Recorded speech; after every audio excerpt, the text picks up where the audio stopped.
bem-vindos à 14ª edição do Inédit Brasil, que acontece agora entre os dias 15 e 26 de junho, de forma presencial em São Paulo e online para o resto do país.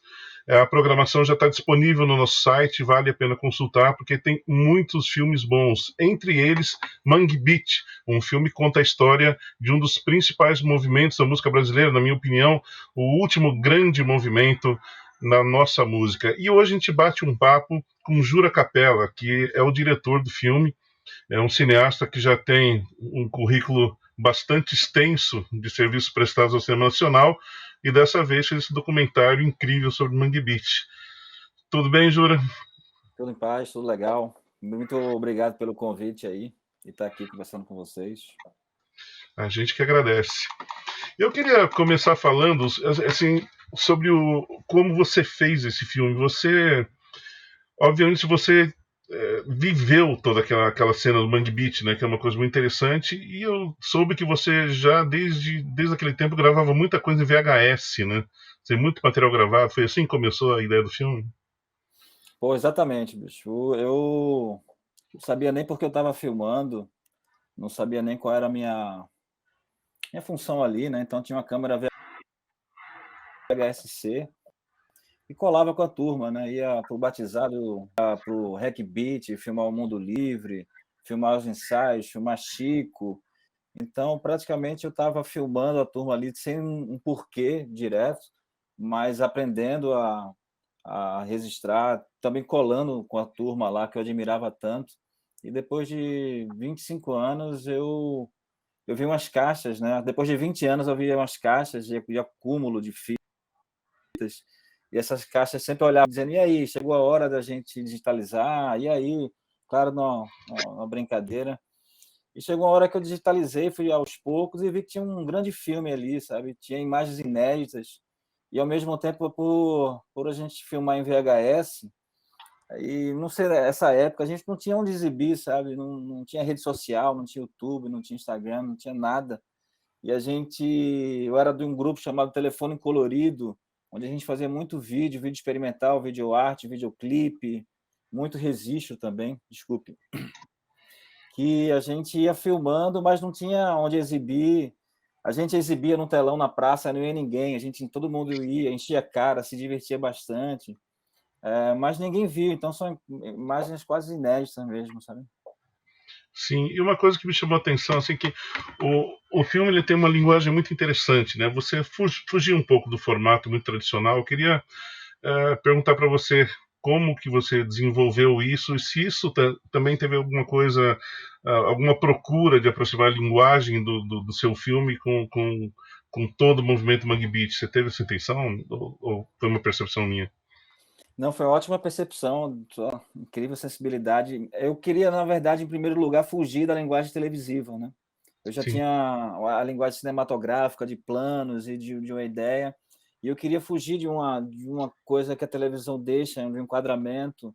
Então, eu comecei a querer mostrar essa questão da cidade, né? Então, tem uns planos de moto, Roger, Paulo André andando de moto, e eu acho que era a única forma de mostrar essa panela quente que é Recife, essa cidade inquieta. Então, a gente pode poder mostrar na tela a cidade por inteiro passando. E eu vim também, como eu te falei, da Telefone Colorido, e a gente era um grupo de experimentalismo, então ficou inevitável a gente fazer um filme que tinha um experimental, sim, como um grande tempero, um grande azeite aí dessa salada aí, desse filme.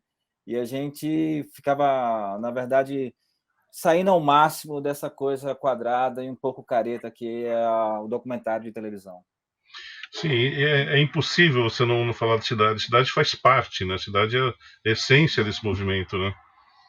É muito interessante. Uma coisa que me chamou a atenção também é que, normalmente, quando se fala em Mangue Beat, sempre se pensa nos principais artistas ali, Chico Science, mas tem alguns artistas que fizeram parte ali de todo esse renascimento que nunca são citados. Você incluiu ali o Canibal, por exemplo, Devotos, que eu achei muito interessante. Eu queria que você falasse um pouquinho sobre isso, sobre essa multiplicidade, como você decidiu incluir o Canibal no filme e por quê? Cara, o Mangue Beat ele foi como eu posso dizer, ele foi uma mão de muita gente, sabe? Ele dependeu muito dos jornalistas que fizeram as primeiras matérias, da turma do figurino, das artes plásticas, do cinema, né?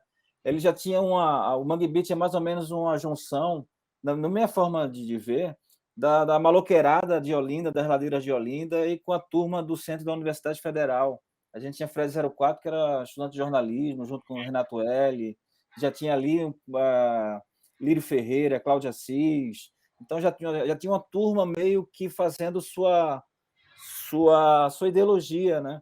Então a ideia do Mangue Beat, o próprio Mangue Beat era quase um estado de espírito mesmo, porque diferente de Salvador, que as bandas tinham uma coisa, uma parecida com a outra, fosse Chiclete com Banana, com Asas de Água, por Uhum. contrário, o Mangue Beat nenhuma parece com a outra, então todo mundo estava fazendo o seu, todo mundo estava querendo colocar sua dissertação, colocar o seu desabafo, colocar a sua linguagem, a sua maneira de olhar a vida, sabe?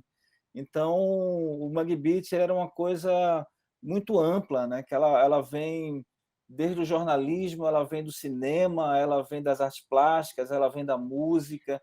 E Canibal foi inevitável, assim, Canibal fazia parte daquilo, né?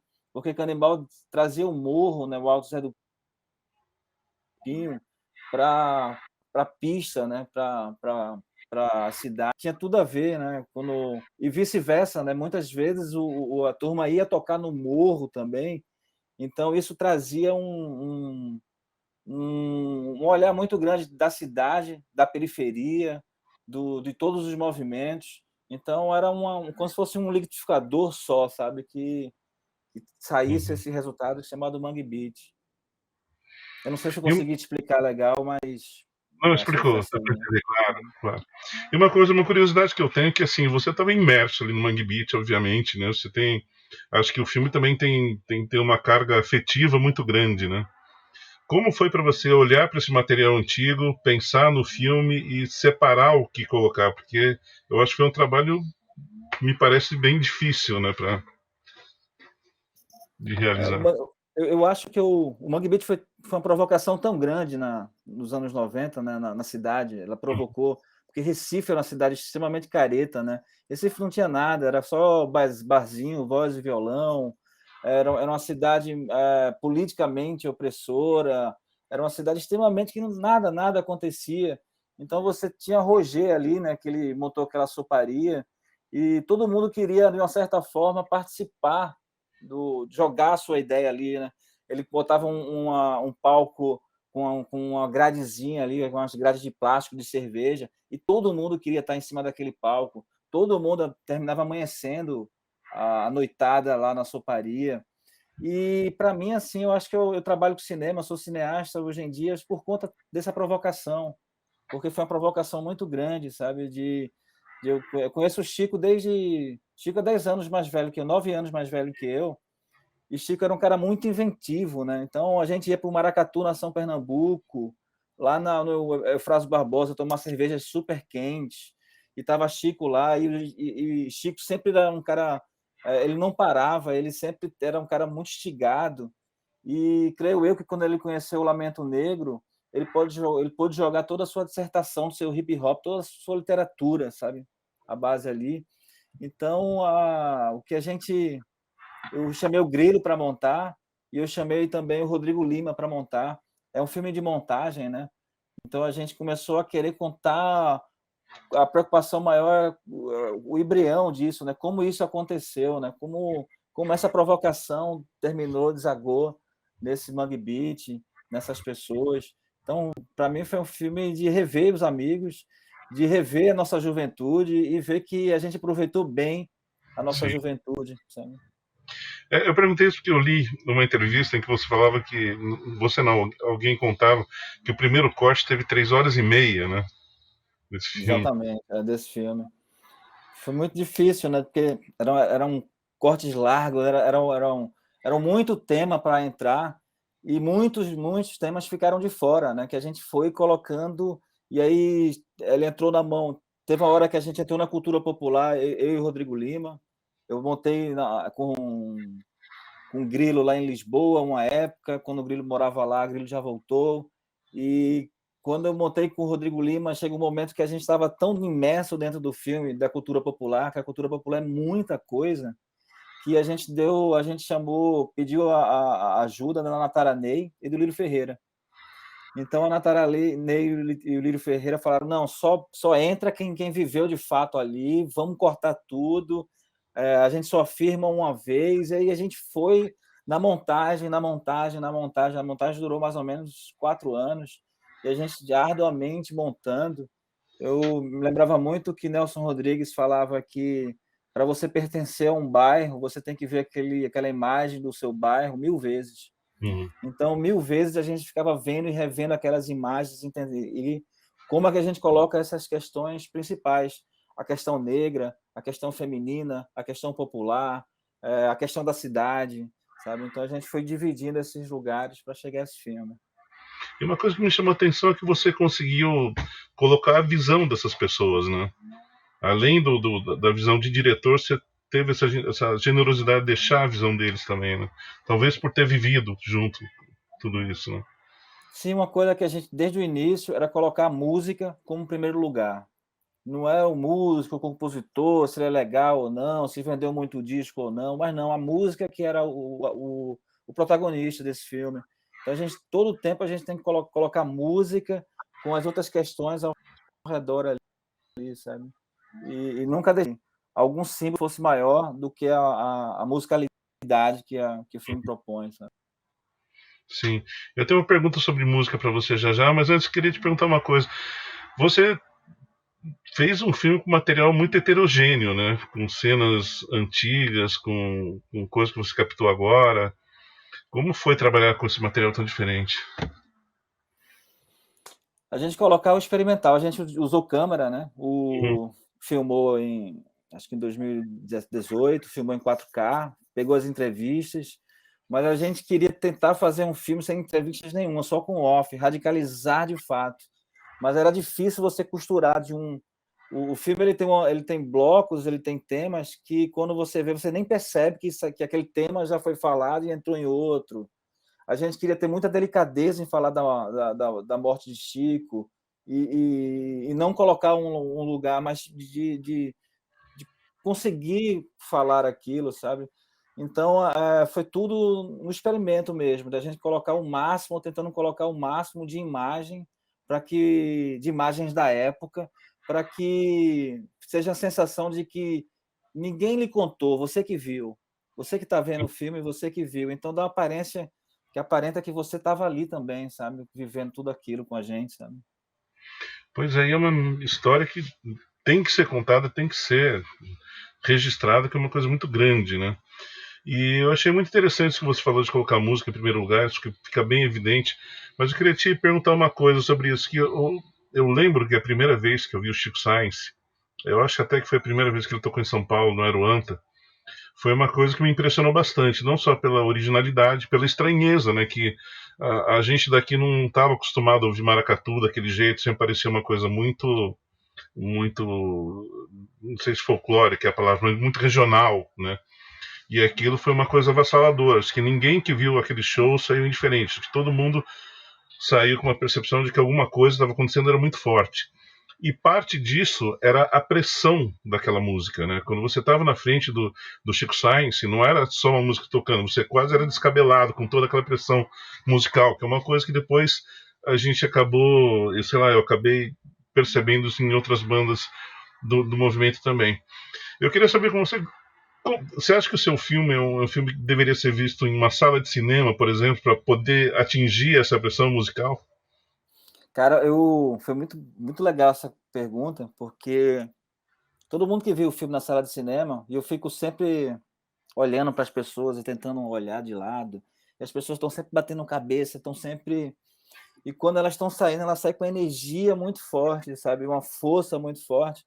Teve a filha de uma amiga minha, que ela tem 17 e a irmã dela 14, alguma coisa assim, que saiu e me parou: olha, agora eu sei o que meus pais faziam, agora eu sei realmente o que os meus pais cantavam, eles cantam todas essas músicas, vocês já estavam aprontando, né?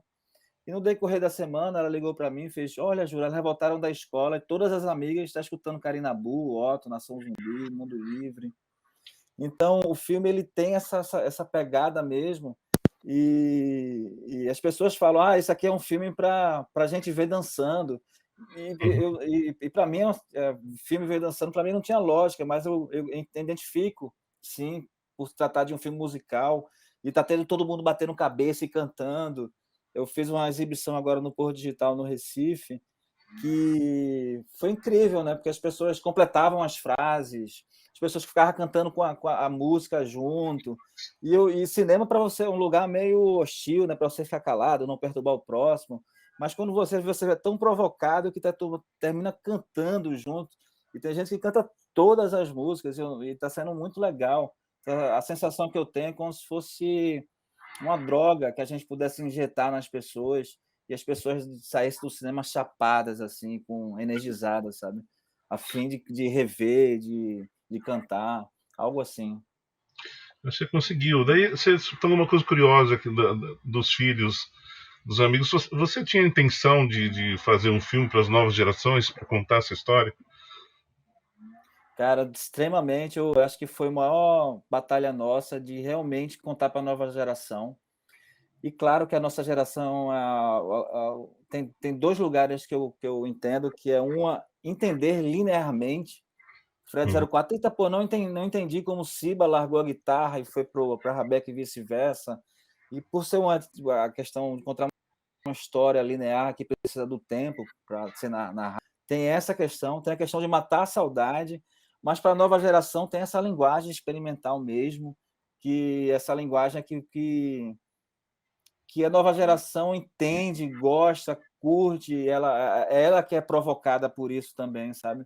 Então eu queria fazer um filme com a linguagem que tivesse esse experimento, sim, e que provocasse a nova geração, dizendo: olha aqui o que aconteceu, olha aqui o que é do nosso país, olha aqui o que nos pertence. E causar um impacto, que você também foi impactado por isso. Você era muito jovem quando você começou a captar tudo isso, né? Sim, eu era jovem, porra, como eu te falei, era 9 anos mais novo que Chico. A turma me arrastava, eu por ser de Olinda, né? Sempre fui de olindense. A turma me arrastava para tudo que é lugar. Chico, quando me encontrava, ele pegava a minha cabeça e balançava, eu ficava puto, querendo, porra, acho que vou dar um murro nesse cara, não sei o quê. Depois a gente foi se encontrando adulto e mil coisas. Chico era bem instigador, né? A gente tinha uma coisa que era muito boa, que a gente estava em Olinda e aí a gente ia para Candeias. E aí Olinda tinha na casa de Lúcio Maia, e Lúcio estudava com meu irmão no Colégio São Bento, sabe? E a gente ia para os ensaios, tinha sempre ensaio aberto. Aí daqui a pouco a gente pegava um ônibus, ficava, sei lá, uns 40, 50 minutos, uma hora no ônibus, ia para o outro lado da cidade ver Mundo Livre.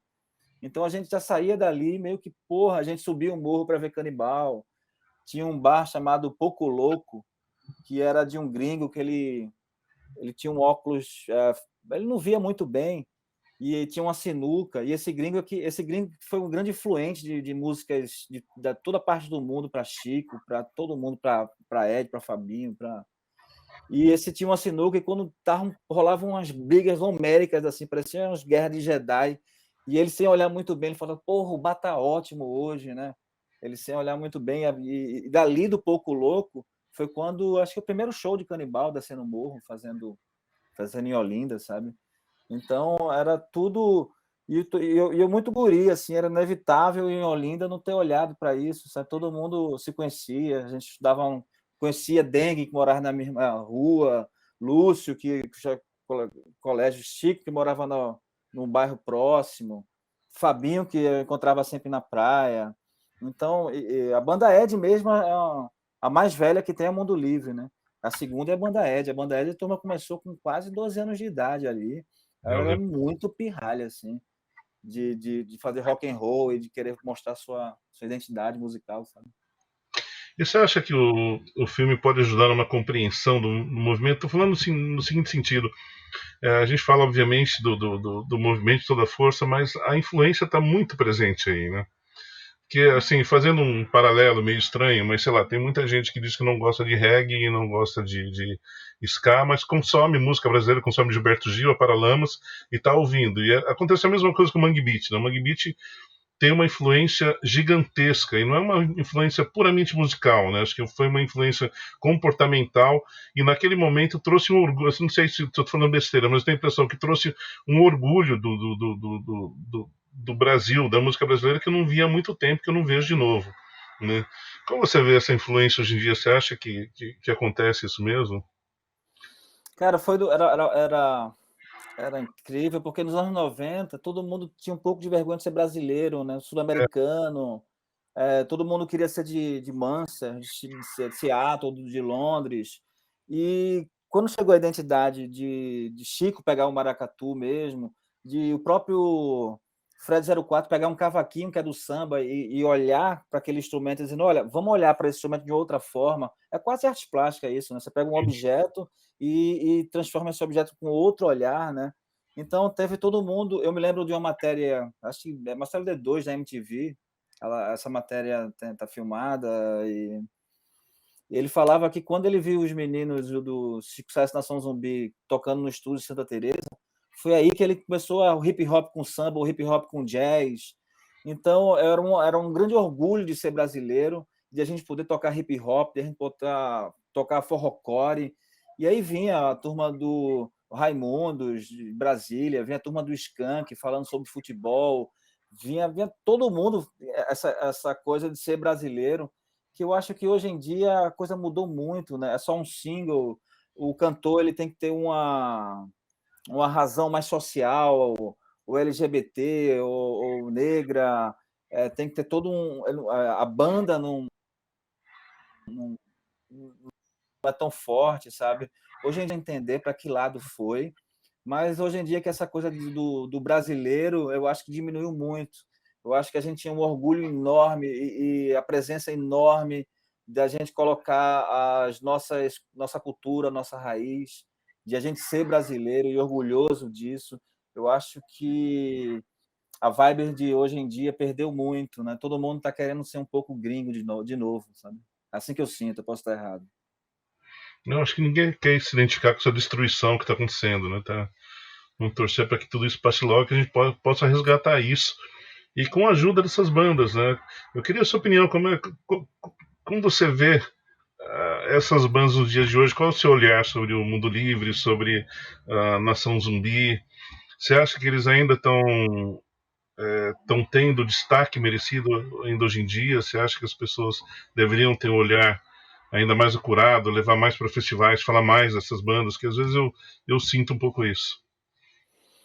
Eu tava com o Jake falando com o Dengue, e Dengue disse, bicho, agora que começou mesmo o Mangue Beat, as pessoas têm um público, hoje em dia tem uma formação do público, hoje em dia eu vejo rádios de São Paulo, programas tocando Siba, tocando Mundo Livre, tocando Ed, Fabinho, e coisa que nunca aconteceu, nunca tocou no rádio, sabe?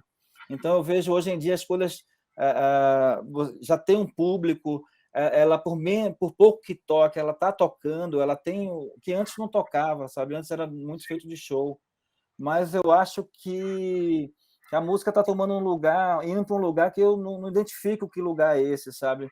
É uma música, que é um single que ela vai fazer um grande sucesso, depois ela some.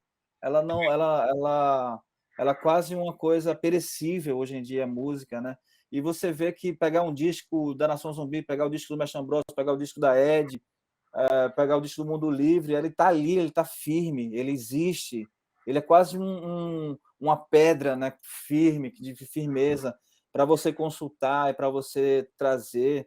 E eu acho que uma grande coisa é que todo mundo fala muito do social também, e Uhum. deixa de lado esse sertanejo afetivo romântico, deixa desse lado desses pequenos temas vendáveis e também que desaparecem, como aparecem rápido, desaparecem muito rápido.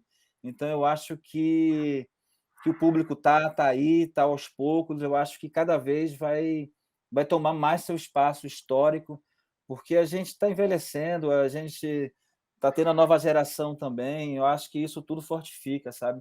Muito mais do que aquele impacto daquela novidade no início, sabe? De uma forma ou de outra, essas novas gerações têm um pensamento muito mais próximo do que era discutido no Mangue Beat do que acho que na nossa geração. Na minha geração, por exemplo, foi uma coisa muito chocante, né? Hoje em dia eu vejo uma generosidade maior, o que me traz um pouco de esperança também. E daí a importância de um filme como o seu de contar, registrar essa história que foi tão bacana, né? Tenho muito a agradecer isso, falando pessoalmente, assim.